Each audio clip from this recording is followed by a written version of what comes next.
A television studio. Silence. Cameras off. Lights dim. A canvas. Empty. White.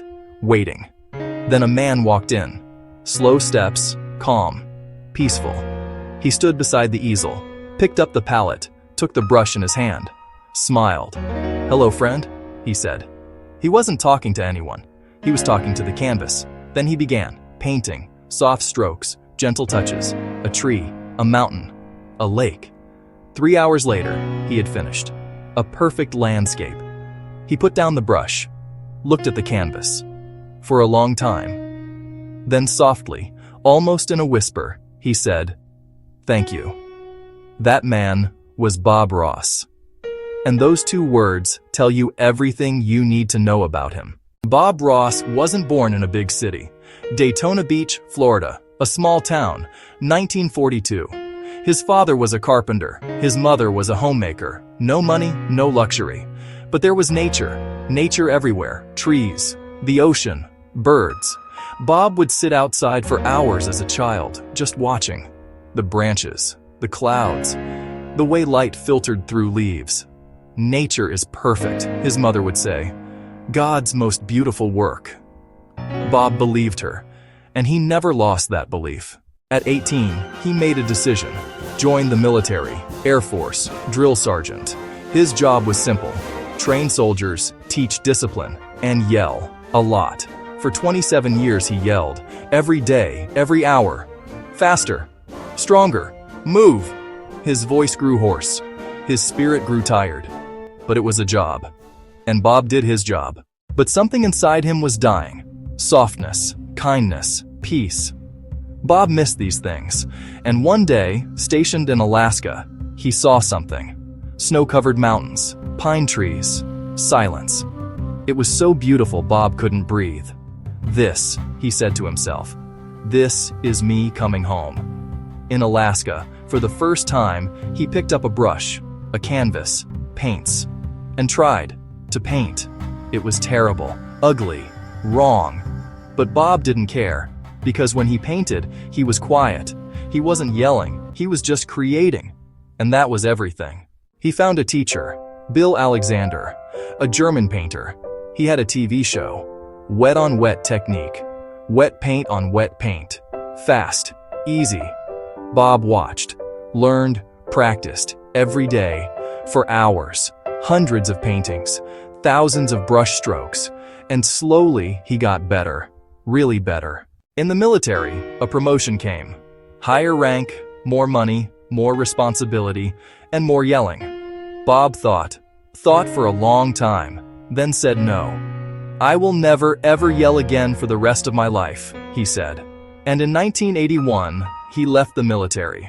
He was 40 years old, had no money, had no plan, just a dream, to paint, and to teach people. Narrator. His first show started in 1983. PBS, The Joy of Painting. Low budget, small studio, just Bob, a canvas, and his brushes. In the first episode, Bob was very nervous. The camera was scary. Even though viewers couldn't see it, his hands were shaking. But when he started talking, something changed. His voice softened, calmed. Bob Ross, on screen. "Today we're going to do something beautiful.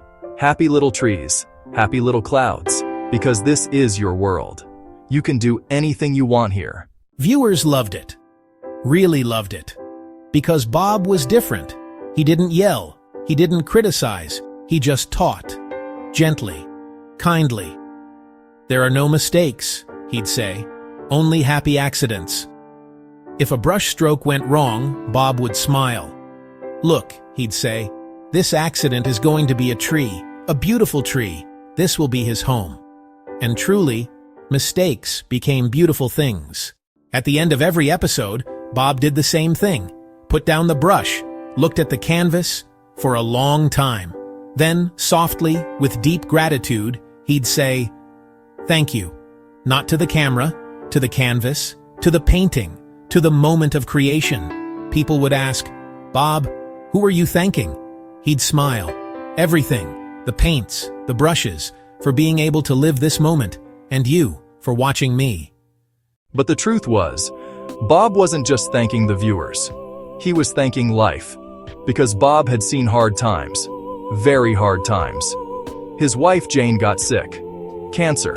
Young. Too young. Bob went to the hospital every day, held her hand, told her about trees, about mountains, about happy little clouds. Jane would listen, smile. "You're special," she'd say. "You make the world a more beautiful place." Jane died. Bob was devastated. But the show had to go on. PBS wasn't waiting. Viewers were waiting. Bob came to the studio. His eyes were red, his face was pale. But when the camera turned on, he smiled. "Hello, friends," he said. "Today we're going to do something special." And he did. A sunset. Crimson. Orange. Beautiful. "This is for Jane," he said. Quietly. Too quiet for the camera to hear. But Bob knew. And that was enough. His thank you at the end of each painting took on a deeper meaning after that day. It wasn't just courtesy anymore. It was a reminder that life is short, that moments are precious, and that every act of creation is a gift. The show lasted 11 seasons, 403 episodes. In each one, Bob painted with the same calmness, spoke with the same kindness, and finished with the same gratitude. People became fans, millions of viewers. But Bob never changed. Didn't become famous, didn't become rich, actually didn't make much money, because money didn't matter to him. Teaching mattered, sharing, being able to give people something. Once a young artist asked him, "Mr. Ross, how can you stay so calm? How do you never get angry?" Bob smiled. "Because I yelled for 27 years. I've yelled enough. Now I just want to talk, softly, because there's enough noise in the world. Maybe a little silence, a little kindness could be better." He had an afro. Iconic. Everyone knew Bob Ross by his afro. But very few people knew. Bob didn't like that hair. Really didn't like it. It was hard to maintain. Uncomfortable. But it had become a brand. People recognized him that way. One day he thought about getting rid of it. His team warned, "Bob, you can't. This is your image."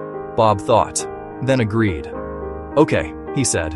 "If this hair makes people happy, I'll keep it." Because for Bob, it wasn't about his own comfort. It was about other people's happiness. Eventually, he got sick. Lymphoma. Doctors suggested treatment, chemotherapy, radiation. Bob accepted. But didn't stop the show. "People are waiting for me," he said. "I can't disappoint them." Even on days when he was sick, he came to the studio. Weak. Tired. But when the camera turned on, he smiled. "Hello, friends," he said. "Today is a beautiful day. Let's make something together." His last episode was filmed in 1994. Bob was very sick, but nobody knew, because Bob always smiled, was always kind. He finished his last painting, a forest, green, peaceful, light filtering through the trees. Bob put down the brush, looked at the canvas, for a long time. Then, as always, softly said, "Thank you." But this time, his voice was a little slower, a little deeper, as if saying goodbye. July 4th, 1995. Bob Ross died. He was 52 years old. Too young, too soon. The world mourned. Millions of people. But Bob left something behind. Not just paintings. A lesson. The power of kindness. The value of gentleness. And the importance of being grateful. Today, people remember Bob Ross. The afro. The soft voice. Happy little trees. But those who really understand him remember something else. Those two words at the end of every painting. Thank you. Because those words showed who Bob was. Humble, grateful, human. Bob never painted for his ego. Didn't paint for fame. Didn't paint for money. He painted for the joy of creating and to share that joy with others.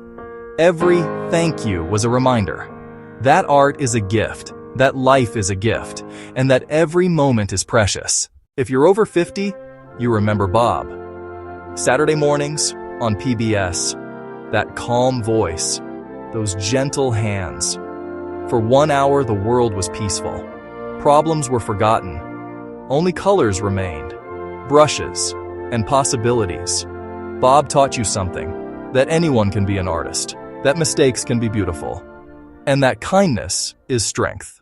Maybe you have something too, a hobby, a passion, a way of creating, and maybe sometimes you feel inadequate, not good enough, not talented enough, but Bob would tell you this: there are no rules here. This is your world. You can do anything you want, and remember, there are only happy accidents. Bob Ross's legacy isn't just paintings. It's an approach to life, to art, to people. Be soft, be kind, be grateful. The world is hard enough, loud enough. Maybe your contribution can be silence, kindness, a smile, a thank you. Bob thanked after every painting finished, because he was grateful for that moment. Grateful he could create. Grateful he was alive. And maybe that's the deepest lesson: gratitude. For small things, for brushstrokes, for happy accidents, for every moment life gives you. If Bob were here today, what would he say? Probably this: hello, friend. Today is a beautiful day. I'm grateful to be with you. Let's make something together. And remember, in your world, everything is possible. Just believe, and don't forget to say thank you. Take a deep breath. Look around you. See the small beauties. And like Bob, softly say thank you. Follow for being able to live this.